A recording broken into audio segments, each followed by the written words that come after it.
Hello students, आज हम chapter 4 structure of atom पढ़ेंगे। ठीक है, हम इसमें स्ट्रक्चर ऑफ एटम यानी कि हम एटम के स्ट्रक्चर के बारे में पढ़ेंगे इस चैप्टर में। अभी तक हमने क्या पढ़ लिया था? इसके थर्ड चैप्टर में एटम्स मॉलिक्यूल के बारे में पढ़ा था, डाल्टन्स थ्योरी पढ़ी थी। अब इस चैप्टर में हम पढ़ेंगे कि एटम के फंडामेंटल पार्टिकल कौन कौन से होते हैं और उनकी डिस्कवरी कैसे हुई थी। ठीक है, तो सबसे पहले हम क्या पढ़ेंगे? Discovery of electron. हमारा फर्स्ट टॉपिक क्या है इस चैप्टर का? डिस्कवरी ऑफ इलेक्ट्रॉन, यानी कि इलेक्ट्रॉन की डिस्कवरी कैसे हुई थी। तो इलेक्ट्रॉन की डिस्कवरी जो थी जे थॉमसन ने की थी। उन्होंने क्या किया? एक डिस्चार्ज ट्यूब ली। ठीक है, क्या किया? एक डिस्चार्ज ट्यूब ली। इसे कैथोड रे ट्यूब भी कहते हैं। क्या हुआ? इस ट्यूब में दो इलेक्ट्रोड लगे थे, एक पॉजिटिव वाला इलेक्ट्रोड, एक नेगेटिव इलेक्ट्रोड। जो पॉजिटिव इलेक्ट्रोड था वो उसका नाम था एनोड और जो नेगेटिव था उसका नाम था कैथोड। इन दोनों इलेक्ट्रोडों से क्या किया इन्होंने? एक हाई वोल्टेज की बैटरी जोड़ दी। ठीक है, और क्या किया? इस ट्यूब के अंदर का जो प्रेशर था इस वैक्यूम पंप के थ्रू क्या कर दिया? 10⁻⁻⁴ mm ऑफ Hg कर दिया गया। ठीक है, और यहाँ पर क्या कर दिया गया? जिंक सल्फाइड की यानी कि Zn(S) की कोटिंग कर दी गई। ठीक, उसके बाद क्या किया गया? यहाँ से जब हाई वोल्टेज की इलेक्ट्रिसिटी फ्लो कराई जाती है तो क्या देखा कि इस कैथोड प्लेट से क्या होता है? कुछ रेज निकलती हैं और ये रेज किधर की तरफ जाती हैं? एनोड प्लेट की तरफ जाती हैं। तो इन रेज का नाम क्या रख दिया गया? Cathode rays. क्यों? क्योंकि ये रेज कैथोड प्लेट से निकल रही थी, इसलिए इन रेज का नाम कैथोड रे रख दिया गया। ठीक है, अब इन कैथोड रेज में कुछ प्रॉपर्टी देखने को मिली, तो अब हम इसकी प्रॉपर्टी के बारे में डिस्कस करते हैं कि कैथोड रेज की प्रॉपर्टी क्या क्या थी। तो कैथोड रे की प्रॉपर्टी, फर्स्ट प्रॉपर्टी थी कि कैथोड रे स्ट्रेट लाइन में ट्रेवल करती है। सेकंड थी कि इनमें मैकेनिकल इफेक्ट होता है। थर्ड थी कि मैग्नेटिक फील्ड में डिफ्लेक्ट होती है। एंड फोर्थ क्या थी? ये इलेक्ट्रिक फील्ड में भी डिफ्लेक्ट होती। अब आइए लाइन से इनको हम डिस्कस करते हैं कि कैसे कौन सी प्रॉपर्टी शो होती है। तो फर्स्ट प्रॉपर्टी क्या थी कि जो ये लाइन होती हैं, जब ये स्ट्रेट लाइन में ट्रेवल करती हैं, कैथोड रेज कैसे पता चला? इन्होंने क्या किया? कुछ ऑब्जेक्ट्स रख दिए इस ट्यूब के अंदर। तो क्या देखा कि जब ये रेज क्या करती हैं? टकराती है इस ऑब्जेक्ट से, तो इसकी क्या होती है? इमेज बनती है, जिससे ये पता चला, यानी कि शैडो बनता है इसका। शैडो मतलब परछाई, इसका शैडो बनता है। तो ये पता चला कि जो कैथोड रेज होती है वो कैसे चलती हैं? स्ट्रेट लाइन में चलती हैं। और जो सेकंड प्रॉपर्टी थी कि cathode ray mechanical motion produce करते, ये कैसे पता चला? इन्होंने क्या किए? इस ट्यूब के अंदर, इस नली के अंदर क्या किए? छोटे छोटे पैडल व्हील्स, यानी कि छोटे छोटे हल्के लाइट वेट के पहिए रख दिए। तो जब इससे कैथोड रे टकराती है तो क्या होता है? ये पहिया मोशन करने लगता है, काइनेटिक एनर्जी शो करता है। ठीक है, तो काइनेटिक एनर्जी शो करता है। काइनेटिक एनर्जी का फॉर्मूला क्या होता है? Half mv²। mv² यानी कि मास एंड वेलोसिटी का स्क्वायर। तो देखिए क्या होता है, आपको पता होगा जितने भी पार्टिकल्स होते हैं उन्हीं का कुछ ना कुछ मास होता है। अगर ये काइनेटिक एनर्जी शो करती है, मींस कैथोड रे के अंदर कोई ना कोई पार्टिकल है, यानी कि कैथोड रे क्या होते हैं? किसी न किसी पार्टिकल से मिलकर बने हैं, तभी क्या कर रही है? पैडल व्हील्स मोशन करता है। ठीक है, और थर्ड प्रॉपर्टी इनकी क्या थी? Deflection of cathode ray in an electric field. जब इसको इलेक्ट्रिक फील्ड इस पर लगाया जाता है, यानी कि एक तरफ नेगेटिव प्लेट एक तरफ पॉजिटिव प्लेट जब लगा दी जाती है, तो क्या होता है? जो कैथोड रेज होती है वो क्या करती हैं? पॉजिटिव प्लेट की तरफ डिफ्लेक्ट हो जाती है, यानी कि पॉजिटिव प्लेट की तरफ मुड़ जाती हैं, जिससे ये पता चलता है कि जो कैथोड रेज हैं वो नेगेटिवली चार्ज हैं। और फिफ्थ प्रॉपर्टी क्या थी इनकी?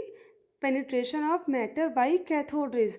कैथोड रेज जो होता है, अगर किसी मेटल को बीच में ऐसे रख दिया जाता है तो क्या करता है कैथोड रेज? उस मेटल को पेनिट्रेट करके, यानी पेनिट्रेट मतलब होता है भेद कर, यानी कि उसको पार करके क्या होती है?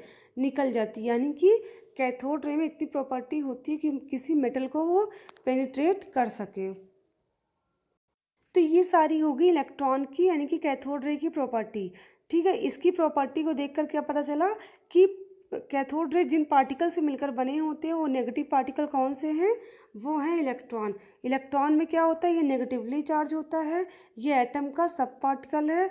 और क्या होता है? इसमें -1 का चार्ज होता है। इसका मास क्या होता है? नेग्लिजिबल होता है।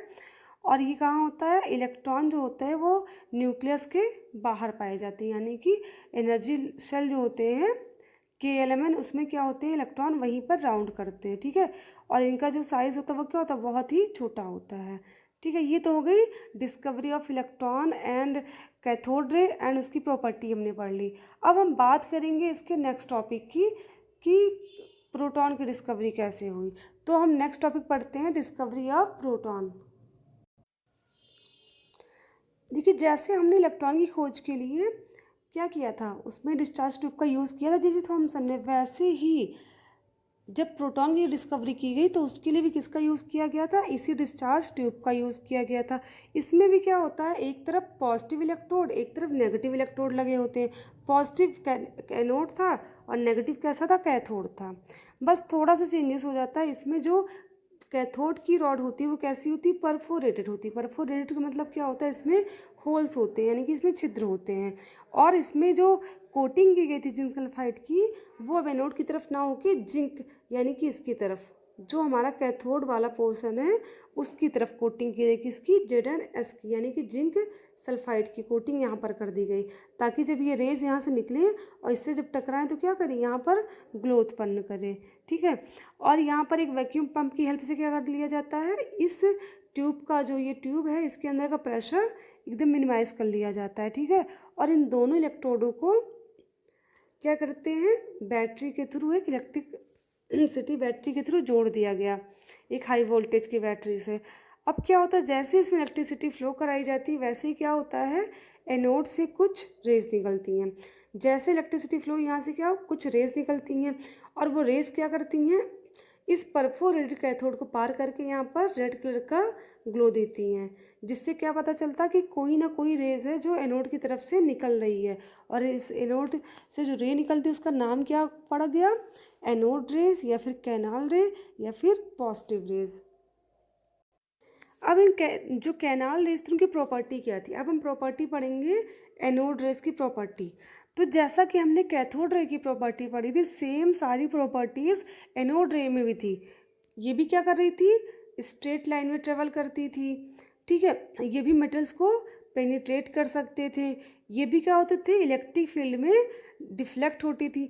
बट क्या था उसमें, कैथोड रेज जो थी वो पॉजिटिव प्लेट की तरफ डिफ्लेक्ट हो रही थी, और एनोड रेज किसकी तरफ डिफ्लेक्ट होती हैं, नेगेटिव प्लेट की तरफ डिफ्लेक्ट होंगी, ठीक है। क्योंकि जो कैथोड एनोड रेज होती है वो कैसी होती हैं, पॉजिटिवली चार्ज होती हैं, इसीलिए, ठीक है। बट जो ये एनोड रेज होती है, इसकी जो प्रॉपर्टी होती है, उसके लिए E/m की जो वैल्यू होती है वो किस पे डिपेंड करती है, गैसेस के नेचर पर। वो जो ट्यूब के अंदर गैसें भरी होती हैं उसके नेचर पर। बट जो कैथोड रेज थी उनके लिए E/m की वैल्यू गैसेस के नेचर पर डिपेंड नहीं करता था। उन ट्यूब में हम कोई भी गैस ले लेते, किसी भी मेटल्स की रॉड ले लेते, E/m की जो वैल्यू थी इलेक्ट्रॉन के लिए वो सबके लिए इक्वल थी। बट इसके केस में, एनोड के केस में ऐसा नहीं था, ठीक है। इसलिए इसका नाम कैनाल रे या फिर एनोड रेज ही पड़ा। तो फिर जितनी डिफरेंट गैसेस थी सबके लिए E/m की वैल्यू फाइंड की गई। फिर क्या देखा गया कि E/m की जो वैल्यू थी वो हाइड्रोजन गैस के लिए क्या की, सबसे ज़्यादा, यानी कि सबसे ज़्यादा निकली। यानी कि E/m की जो वैल्यू थी वो हाइड्रोजन गैस के लिए सबसे ज़्यादा फाइंड हुई। उसके बाद कंक्लूजन ये निकला कि अगर सभी गैसेस का चार्ज जो है वो सेम कर दिया जाए तो हाइड्रोजन का जो चार्ज है, जो हाइड्रोजन पॉजिटिव आयन का चार्ज वो क्या हो जाएगा, सबसे लोएस्ट हो जाएगा, ठीक है।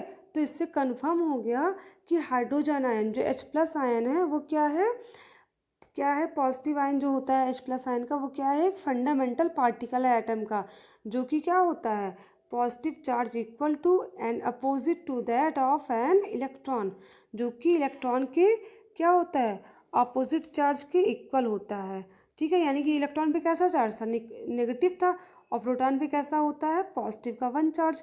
तो क्या कहा गया कि अगर हम क्या करें, उस ट्यूब में, डिस्चार्ज ट्यूब में हाइड्रोजन गैस ले लेते हैं तो क्या होती है, हाइड्रोजन गैस H+ आयन में कन्वर्ट हो जाती है आयनाइज होके, और इस केस में क्या होगा, E/m की वैल्यू सबसे ज़्यादा होगी, ठीक है।